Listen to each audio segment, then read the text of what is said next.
And, there's been a lot of mess surrounding the Canucks for a couple years now. And this year, Elliot Friedman used the term crisis of consumer confidence on NHL headlines last night.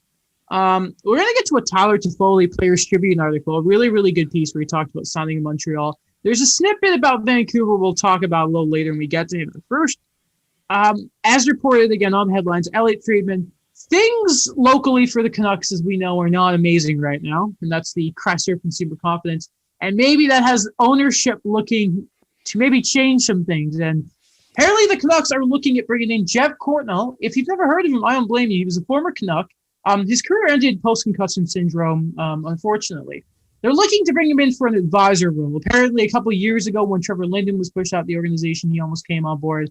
And I was reading an Ian McIntyre article, Sportsnet, controversial guy. But anyway, in this article, he mentioned that Courtnall and Francesco Aquilini, who is, of the Aquilini family, he's like the chairman of the Canucks and all that type of stuff, right?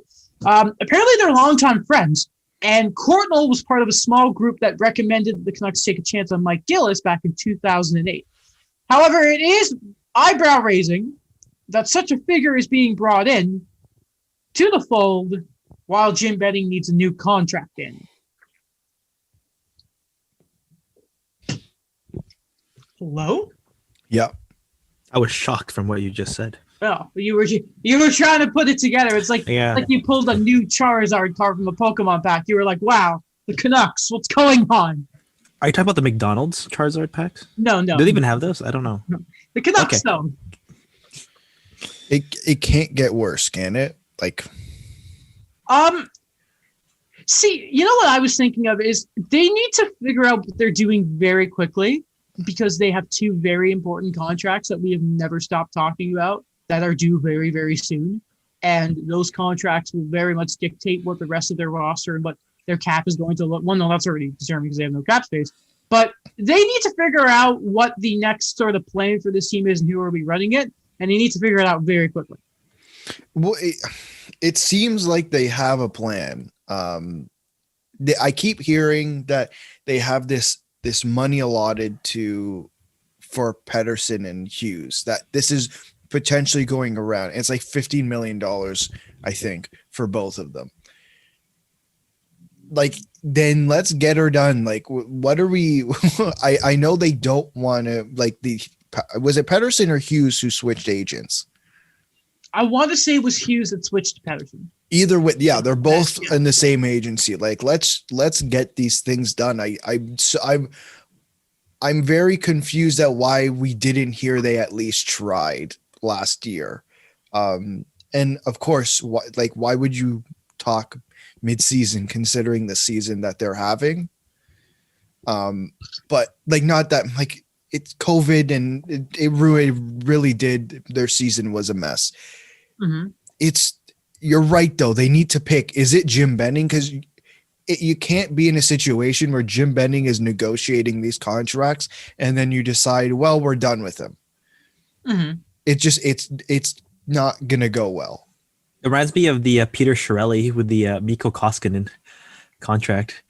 I had that same feeling though. I don't think you can actually go wrong with these contracts. So maybe on turn, depending on how they go the UFA years or kind of like what that looks like.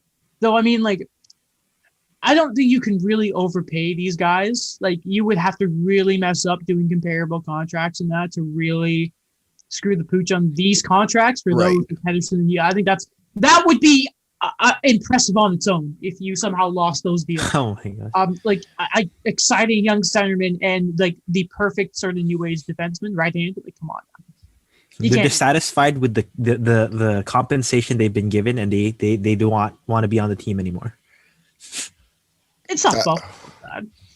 I know. I'm comparing the NHL 21. Then it's just a matter of signing those guys and then realizing, well, okay, I guess we're filling the bottom six with all guys who make league min.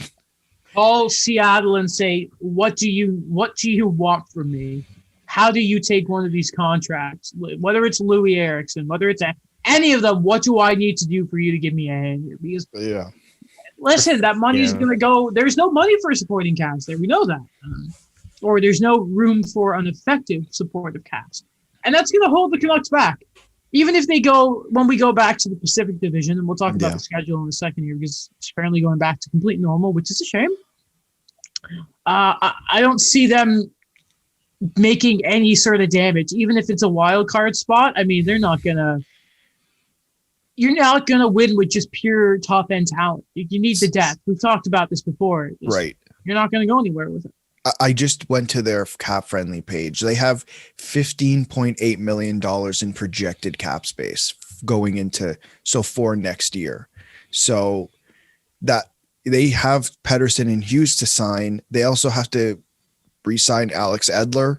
They have to, if they're going to re-sign him, which means if they don't, they still have to fill these roster spots. And let's just say, for the argument's sake, let's say both of them are $6.5 million. Mm-hmm. It's 13 right there. Can you imagine if they didn't sign the Tanner Pearson contract? Little wiggle room there. Yeah. We ripped them. I mean, listen, there's a carousel of, imagine the Canucks didn't sign this deal. Right. Also should mention, so the NHL is going back to its previous. Actually, no, God damn it, Adam, because the term "run out of time" was a famous quote of Jim. That will be his legacy. That quote of "we ran out of time." Jimothy talking Bennett, about the Canucks losing a bunch of free agents over the summer. Probably the biggest blunder there, because I think people looked at the Markstrom deal and said they couldn't match that. Plus, they had Demko. Look how good he's been, and how good that deal is. Some credit there. Good deal there. You know what? Tanev was probably going to be anchored in the deal by the end of it anyway. That was probably a smart move. But the biggest mistake was definitely Tyler Toffoli. Now, we can get to the exact article in a second because I really do think it deserves some time. So Tyler Toffoli put a thing of this article talking about him signing in Montreal in the Players Tribune. And in it, there's a little snippet when he talks about Vancouver and, the game he scored a hat trick on them and the guys talking to him. And he's like, I loved it there. I loved the guys. But he mentions that the thing with Vancouver is they never made him an offer.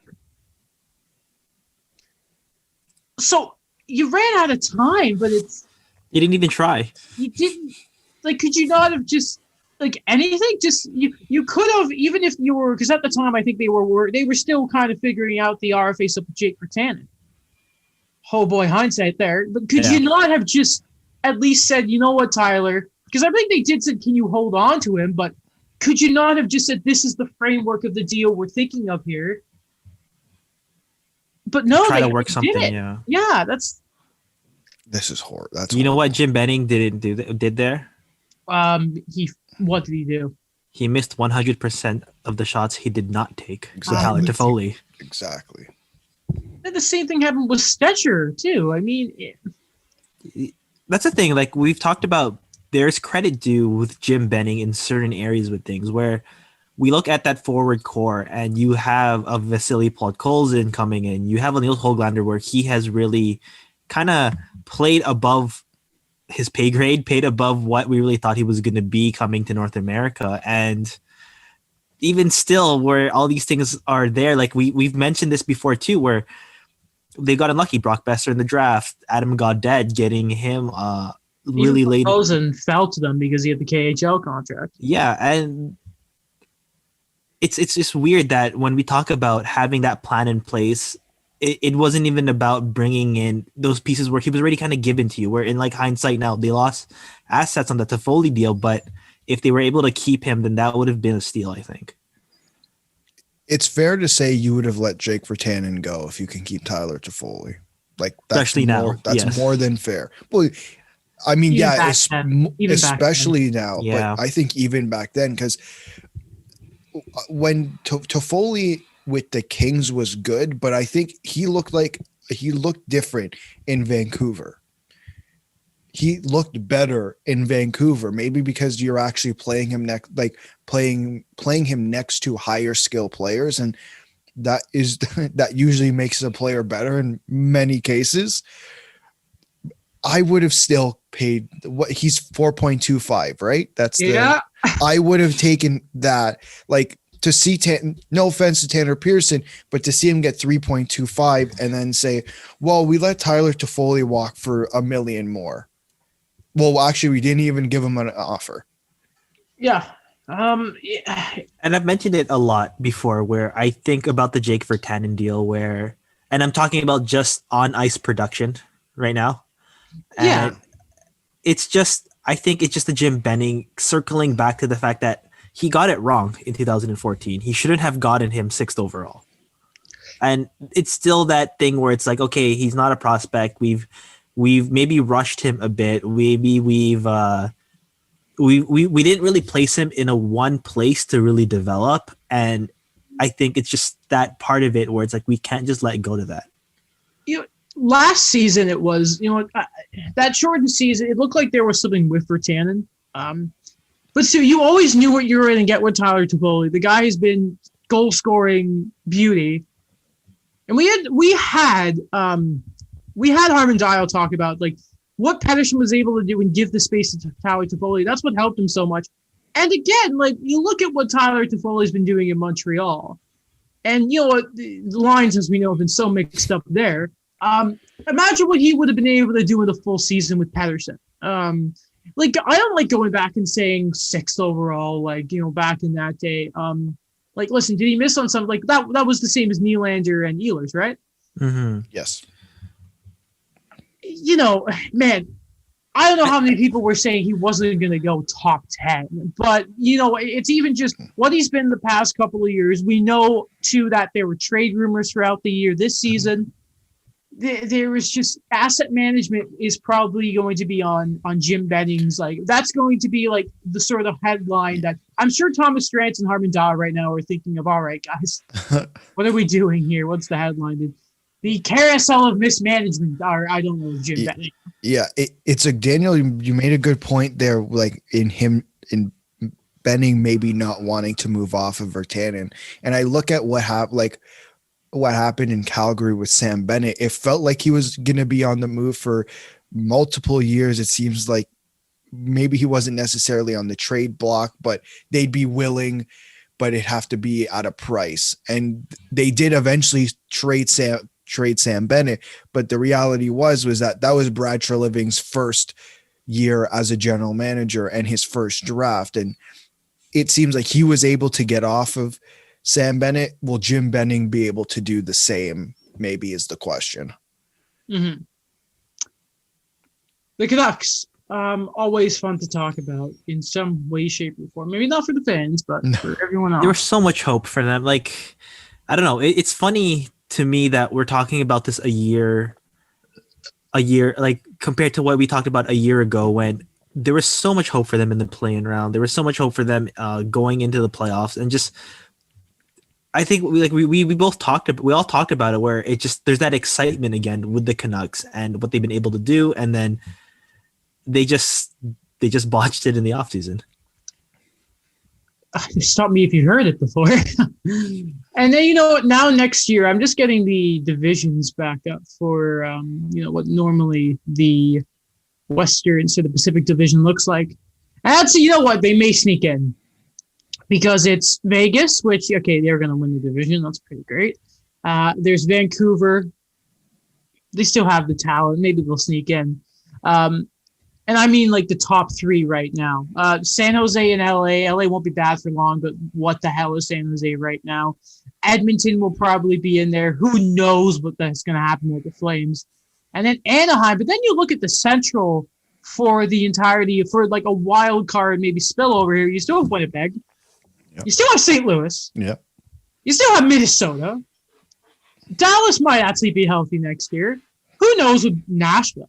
Colorado, Chicago are getting better, but then Arizona. I mean, who knows what happens to Seattle? Yeah, Seattle. Who knows? I mean, they'll have Jake Allen and they'll have Chris Drieger, and I mean, goaltending man will do a lot for you. And look at Vegas; they exactly. Matt Dumbo will be there. I bet. Exactly. That's a good team. Are they making the finals in the first year? No. Probably not. Because they'd have to get past Colorado or Vegas.